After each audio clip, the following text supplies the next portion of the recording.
Hello बच्चों, कैसे हैं? उम्मीद है सब अच्छे हो गए। मैं अंशुल जौहरी आज इस वीडियो में डिस्कस करने जा रहा हूँ management and it's related terms. Video को स्टार्ट करने से पहले जिन भी नोट्स से मैं पढ़ाऊँगा उन नोट्स को मैंने अपने टेलीग्राम के चैनल पर डाल रखा है।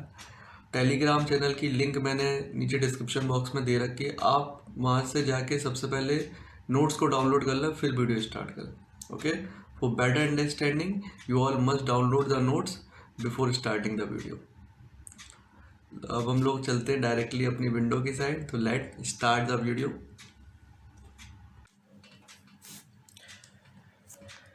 चलिए, तो अब हम लोग पढ़ने जा रहे हैं management and it's related terms. ठीक है, ये आज का हमारा टॉपिक है।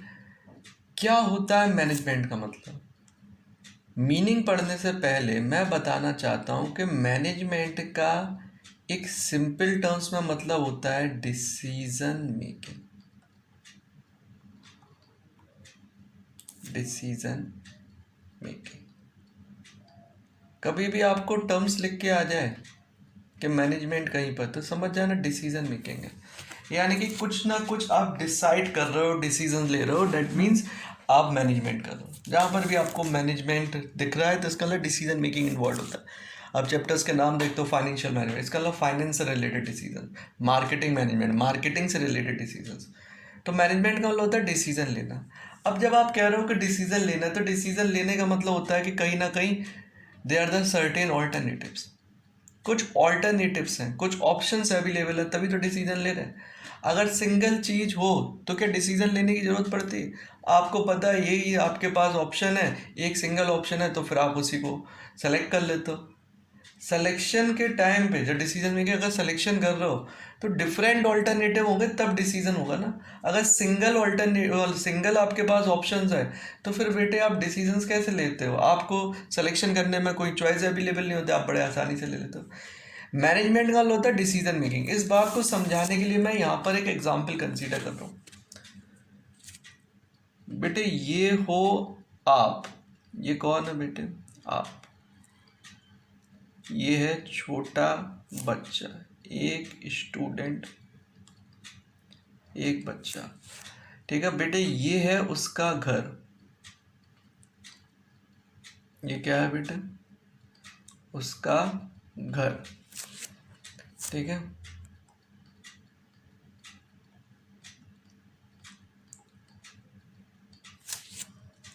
अब बेटे ये है उसका स्कूल। ये है उसका स्कूल।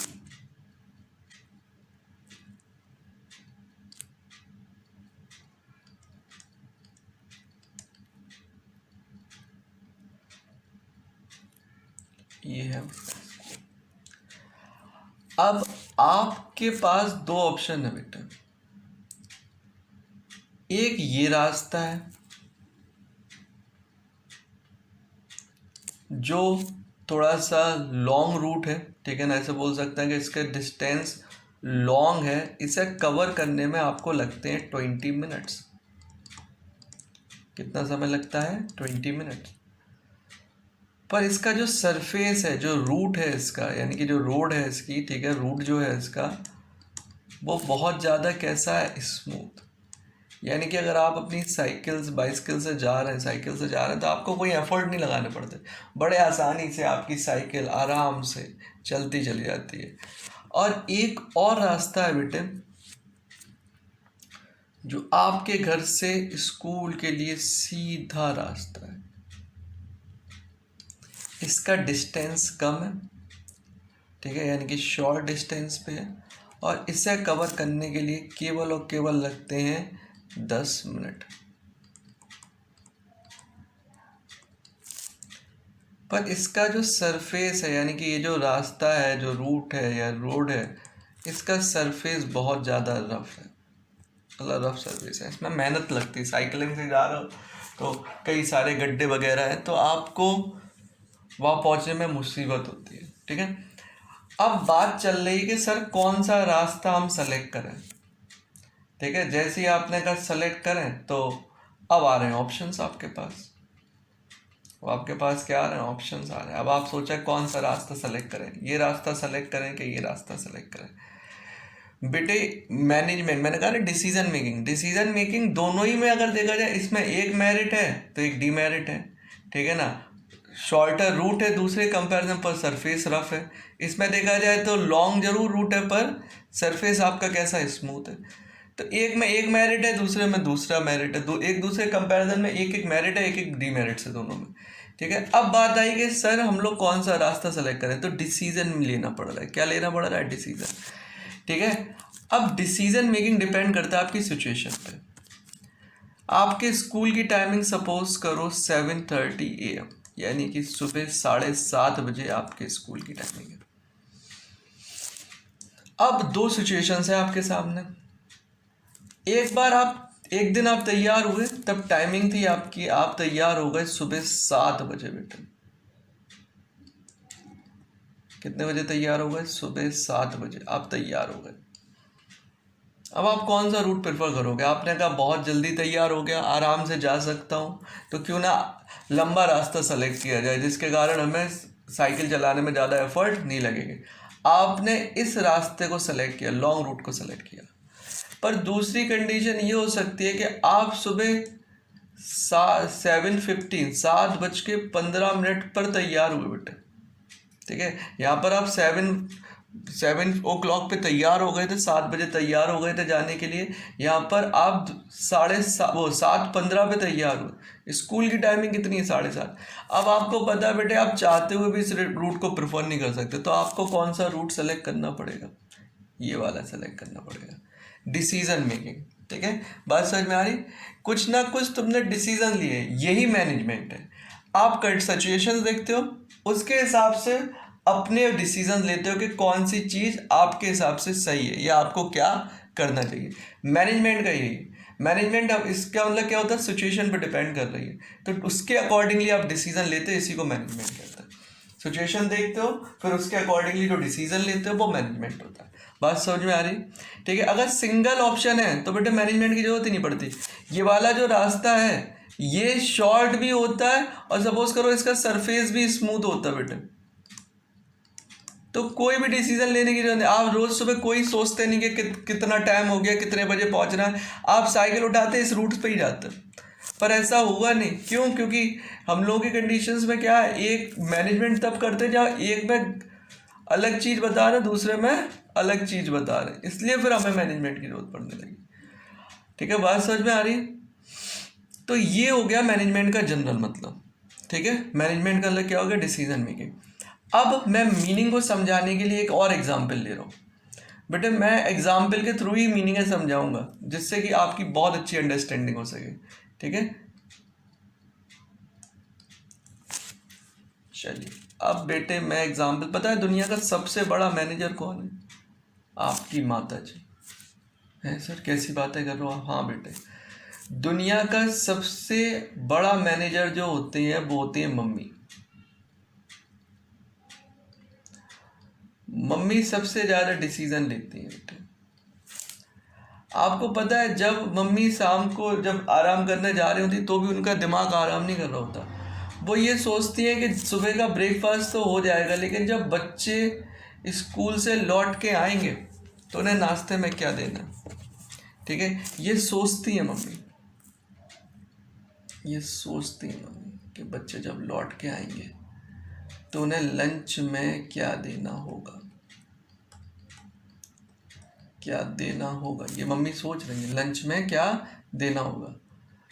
सोचती हैं, फिर मम्मी डिसाइड भी कर लेती हैं कि ऐसा करेंगे, बच्चे आएंगे तो, क्योंकि स्कूल से आते हैं थके हुए होते हैं, पराठे वगैरह लेके जाते हैं, तो अब लौट के आके सोच रहे हैं कि कुछ हल्का खाते हैं, तो उन्होंने दाल चावल डिसाइड किए कि बच्चे जब स्कूल से लौट के आएंगे तो दाल चावल देंगे, ठीक है। मम्मी ने क्या किया, पहले सोचा क्या करना है और फिर डिसीजन ले लिया कि कैसा करना है। क्या मम्मी ने सोचा बेटे दाल चावल बन गए ना। अब मम्मी क्या करेंगी, मम्मी ने सोचा कि ठीक है दाल चावल बनाएंगे। अब मम्मी जाएंगी किचन की ओर,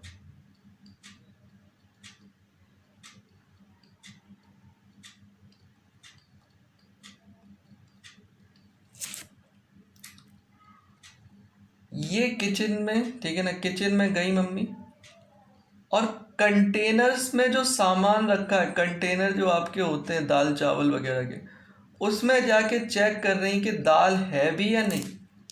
मैंने सोचा, और ऐसा तो नहीं दाल हो ही ना वहाँ पर, तो बनेगी कैसे, चावल है या नहीं, ये मम्मी जाके चेक कर रही है, ठीक है। और अगर नहीं होता है तो फिर मम्मी उसे मंगा लेती हैं, ठीक है ना। अगर नहीं होता तो मम्मी क्या करती हैं, दाल चावल को मंगा लेती हैं,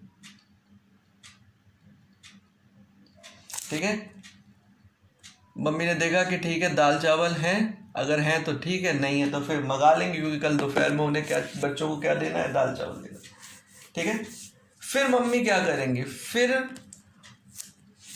मम्मी देखेंगी कि क्या दाल चावल सही बन रहे हैं नहीं, ठीक है। सपोज करो जैसे आपके यहाँ बावर्ची खाना बना रहा है, ठीक है, बावर्ची खाना बना रहा है, ठीक है। ये है बेटे आपके घर का बावर्ची,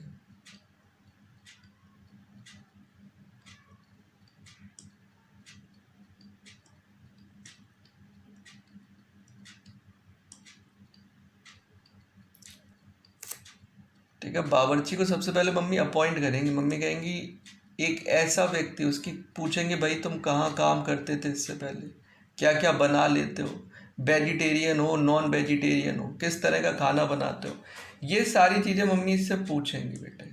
और फिर इसे अप्रूवल कर देंगे कि ठीक है तुम हमारे यहाँ खाना बनाओ, ठीक है।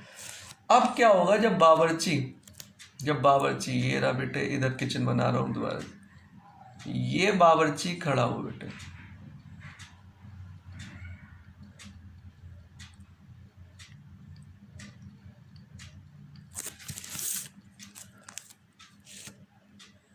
ये है बावर्ची बेटे।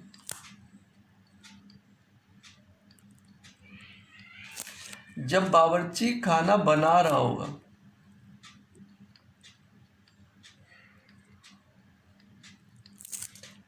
तो मम्मी आके उसे टाइम टू टाइम चेक करेंगी कि वो खाना कैसा बना रहा है, अच्छा बना रहा है कि बुरा बना रहा है, दाल कैसी बना रहा है, चावल कैसा बना रहा है। और अगर अच्छा होता है तो मम्मी कहती हैं कि बहुत अच्छा खाना बना है, ख़राब होता है तो मम्मी कहती हैं कि ये चीज़ें थोड़ी और सही करो, इसमें दाल में नमक कम है, ज़्यादा क्या है, ये उनसे इंस्ट्रक्शंस देती है मम्मी, ठीक है। और फिर क्या होगा, उस चीज़ का जिसकी मम्मी ने पूरे रात में प्लानिंग करी थी, यानी कि ये डाइनिंग टेबल बेटे, यहाँ पर हेड ऑफ द फैमिली यानी कि पापा श्री बैठे हुए हैं, यहाँ छोटे छोटे बच्चे बैठे हुए हैं यानी कि आप लोग बैठे हुए हो, यहाँ बैठी हैं मम्मी, और ये खड़ा है इधर साइड से बावर्ची,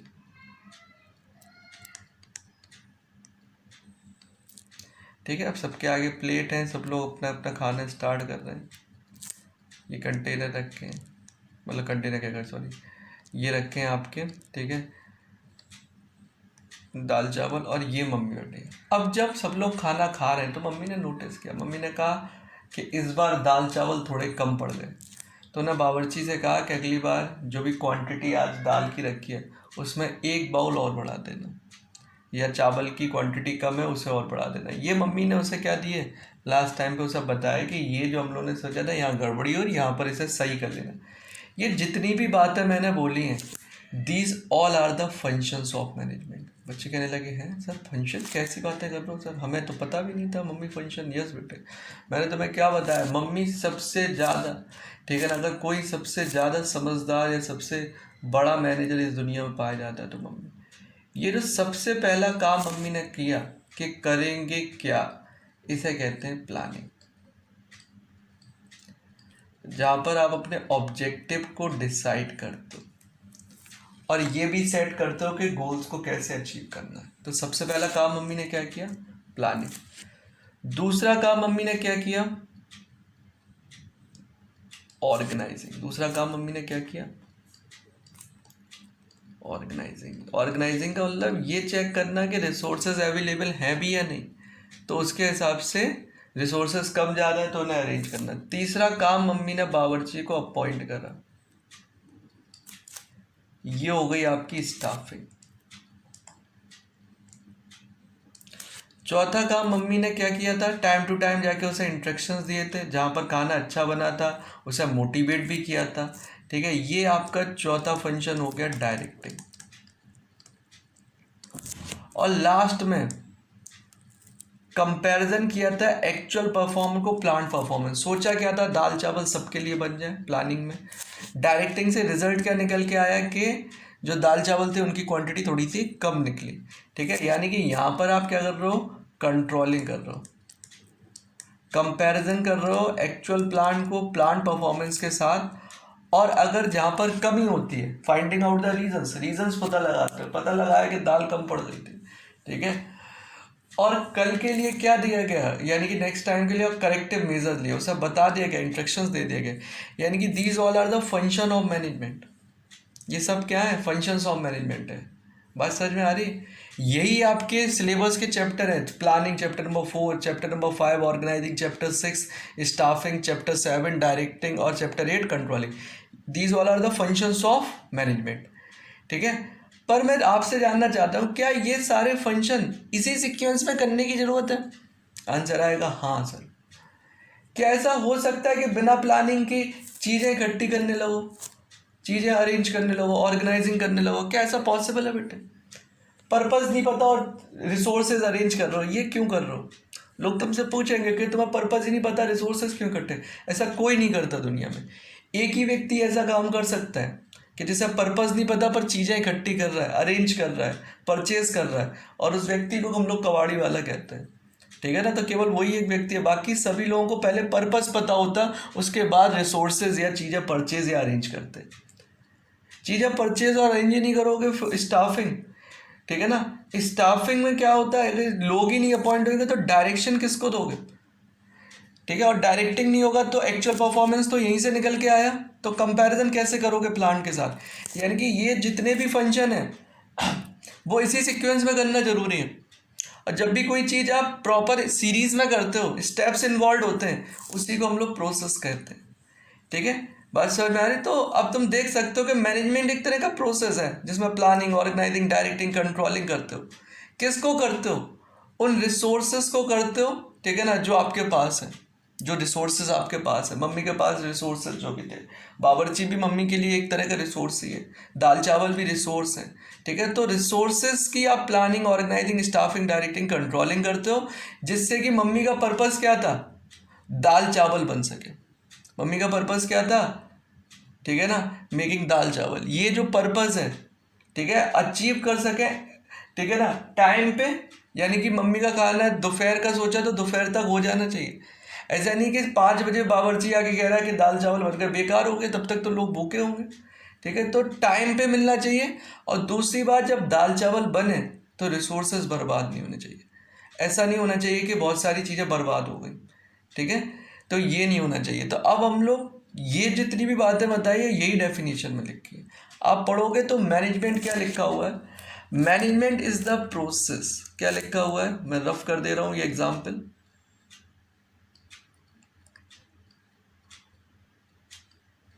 क्या लिखा हुआ, मैनेजमेंट इज द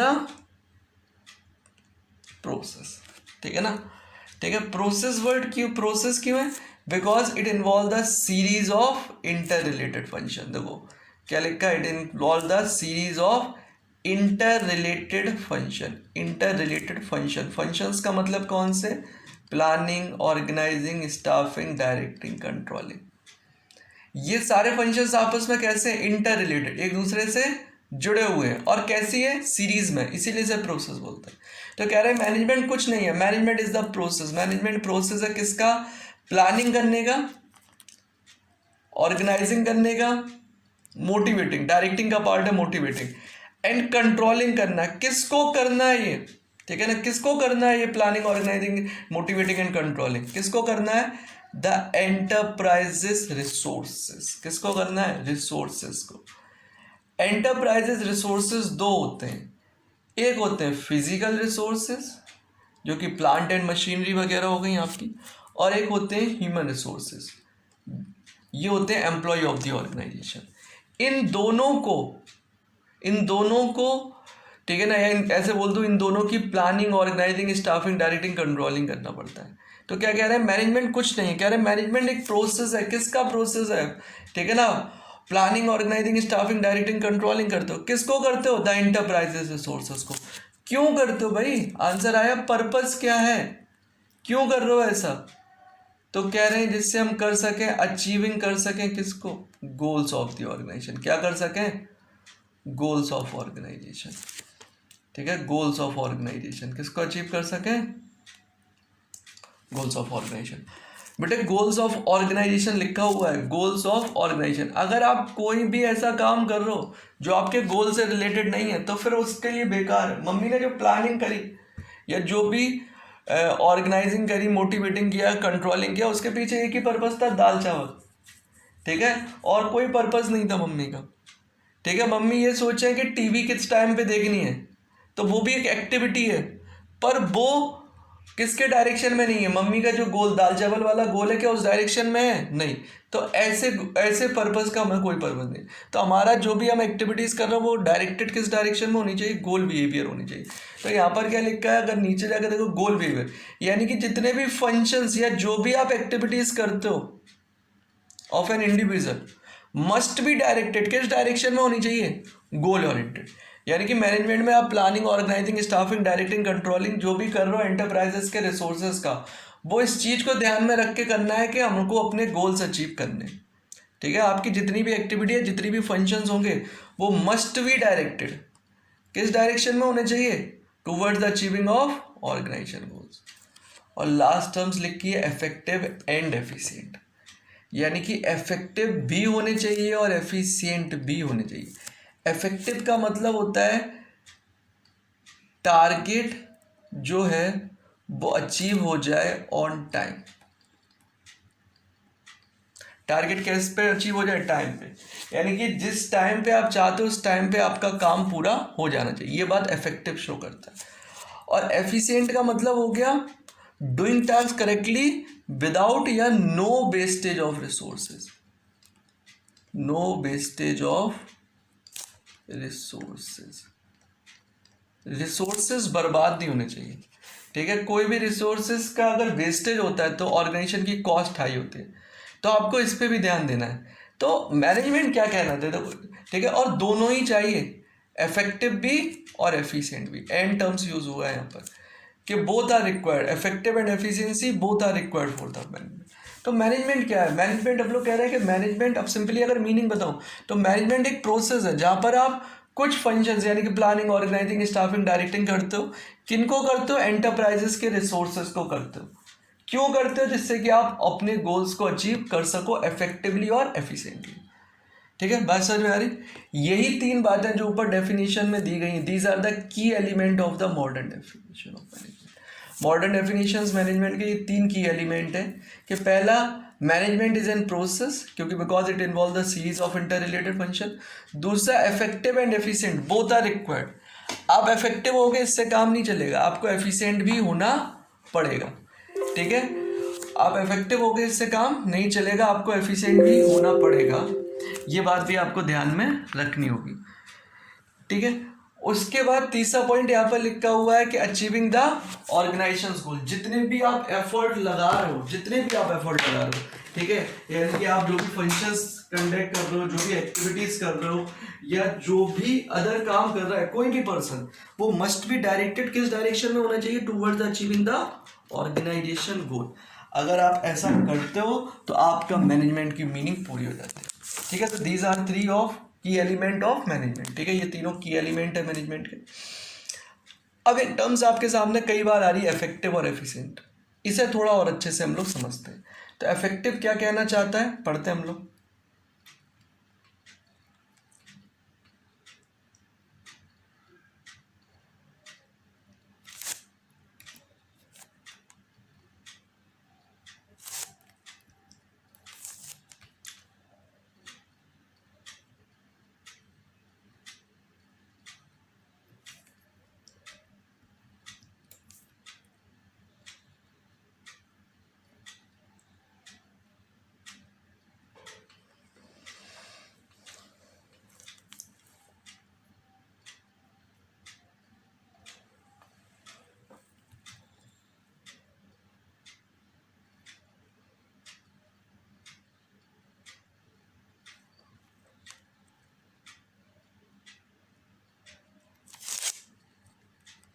चलिए, अब यहाँ पर लिखा है इफेक्टिव एंड एफिशिएंट। दो टर्म्स कई बार यूज होते हैं पीछे के, इफेक्टिव और एफिशिएंट क्या है, तो उन्हें और थोड़ा डिटेलिंग पढ़ लेते हैं। ठीक है, इफेक्टिव और efficient. Effective means refers to the completion of task और वर्क ऑन टाइम या achieving the target on time. अगर कोई भी काम आप समय पे कंप्लीट कर लेते हो, दैट मीन्स आप किसकी बात कर रहे हो, इफेक्टिव, आपको बोला जाएगा इफेक्टिव हो। और अगर आप रिसोर्सेस का वेस्टेज नहीं करते हो, यानी कि it refers to doing the task correctly, आपको सही ढंग से काम करना है विदाउट या मिनिमम कॉस्ट पे, या विदाउट या no wastage of resources, resources बर्बाद नहीं करना चाहते, तो हम बोलते हैं आपको एफिशिएंट। मैनेजमेंट में ये दोनों चीज़ें होनी चाहिए। ठीक है, क्योंकि इफेक्टिव केवल एक चीज़ पे ध्यान देता है, किस पे, एंड रिजल्ट, और एफिशिएंट ध्यान देता है ऑप्टिमम यूटिलाइजेशन ऑफ रिसोर्सेज। किस पे ध्यान देता है, optimum utilization of resources. Management केवल और केवल एक चीज़ पे ध्यान दे रहा है, वो किस पे, एंड रिजल्ट। जैसे एग्जाम्पल, बेटे अभी पेपर चल रहा हूँ मैं तुम्हारे 12th में, तो तुम्हारे पापा से तुम जो मांगते हो वो कहते, तुम कहते पापा हमें इतने रुपए दे दो, हमें ये बुक परचेस करनी। पापा बिना कहे आपको रुपए दे देते हो, उन्हें मतलब नहीं है बेटे, उन्हें केवल एक बात बोल रखी है कि एंड रिजल्ट। मैं तो तब बात करूँगा बेटे रिजल्ट अच्छा आना चाहिए। उन्हें केवल एक चीज़ पे फोकस कर रहे हैं कि तुम अपना टाइम पे काम कंप्लीट करो, उसके लिए जो भी तुम्हें रिसोर्सेज चाहिए तुम उन पापा से कहते हो, पापा तुम्हें प्रोवाइड करा देते हैं। पर क्या तुम, पापा ने 1000 रुपये दिए कोई भी बुक परचेस करने के लिए, बिजनेस स्टडी की बुक परचेस करने के, तो क्या तुम 2-3 बुकें परचेस कर लाते हो, नहीं। तुम सोचते हो कि कौन सी बुक बेटर है, आप एनालाइज करते हो कौन से में ज़्यादा अच्छे से हैं। आपको अगर केस स्टडीज़ में प्रॉब्लम है तो कौन सी बुक बेटर है, अगर आपको थ्योरीज पढ़नी है केवल और केवल समरी पॉइंट में पढ़नी है तो कौन सी बुक बेटर है। आप एनालाइज करते हो और उस रिसोर्सेज जो आपके पास हैं उसमें से सबसे सही डिसीजन लेते हो, यानी कि रिसोर्सेज का ऑप्टिमम यूटिलाइजेशन करते हो। ऑप्टिमम का मतलब हो गया proper utilization of resources, resources का प्रॉपर यूज़ करते हो, यानी कि वेस्टेज ऑफ रिसोर्सेज नहीं होते।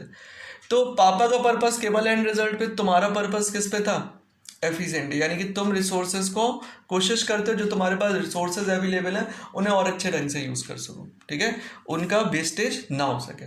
तो इफेक्टिव एंड एफिशिएंस का मतलब ये हुआ था। Effective means it refers to, अगर मैं डिफरेंस की बात करूँ तो effective refers to the completion of task या वर्क जो भी आपको दिया, या achieving the target on time होना चाहिए।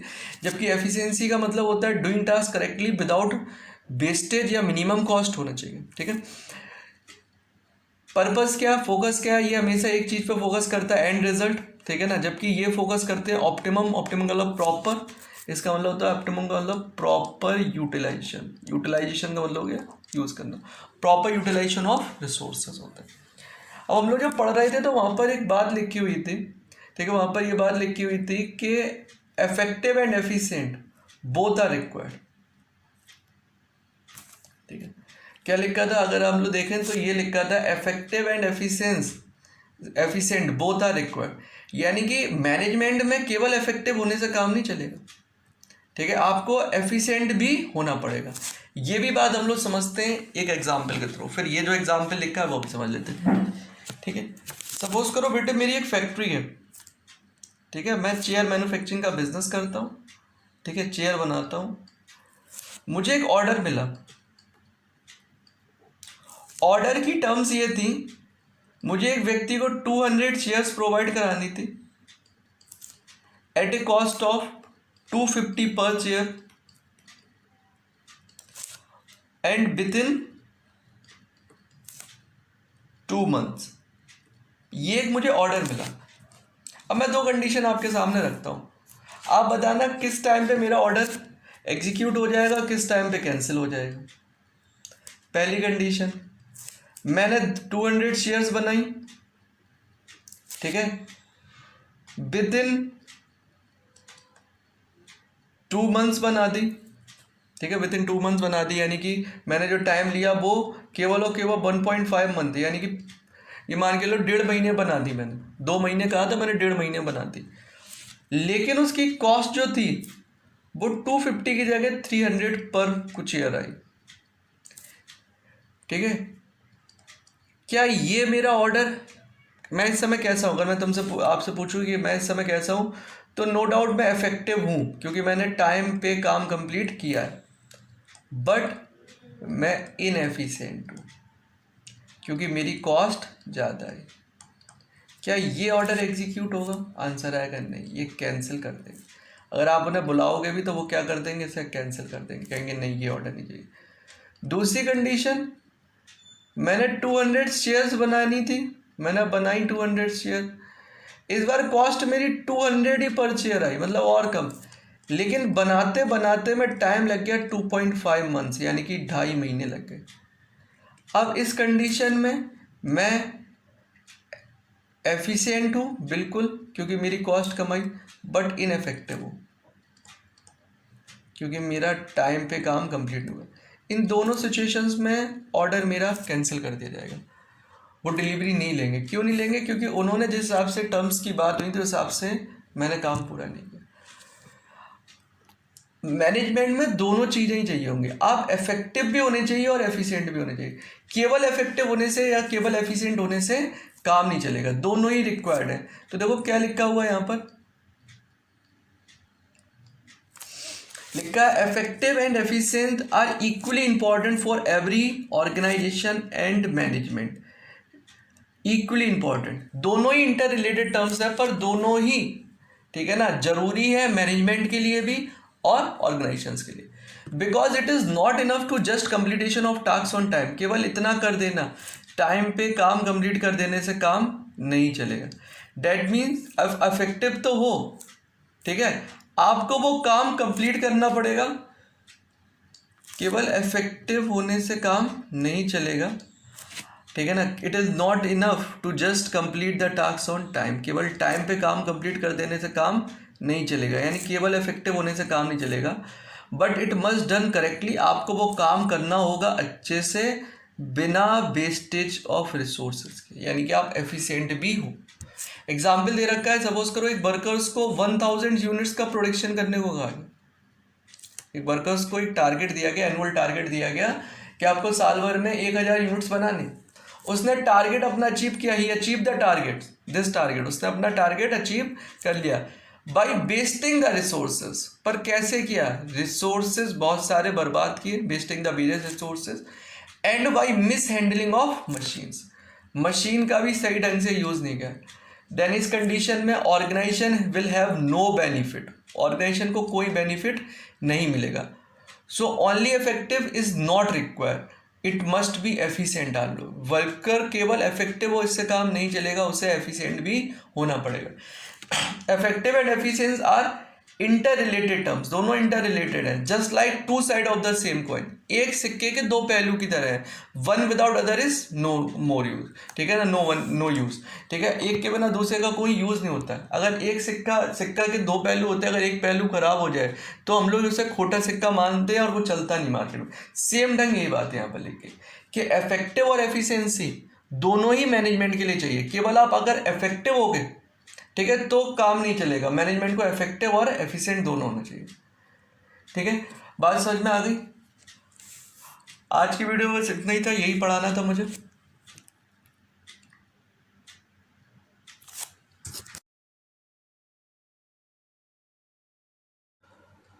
ओके गाइस, बस आज इस वीडियो में इतना ही था। आज हम लोग ने पढ़ा management and it's related terms. I hope कि मैंने सारी बातें बहुत अच्छे से एक्सप्लेन करी, आप सबको अच्छे से समझ में आई। फिर भी अगर किसी को कोई डाउट है तो कमेंट्स बॉक्स में प्लीज़ वो डाउट पूछेगा, अपना फीडबैक दीजिएगा, ठीक है। और मैं कोशिश करूँगा जल्दी से जल्दी, अगर कोई किसी का डाउट्स होता है तो उसे सॉर्ट आउट करूँ या उस पर भी एक वीडियो बनाऊँ। Thank you for watching the video, thank you so much, take care, good bye.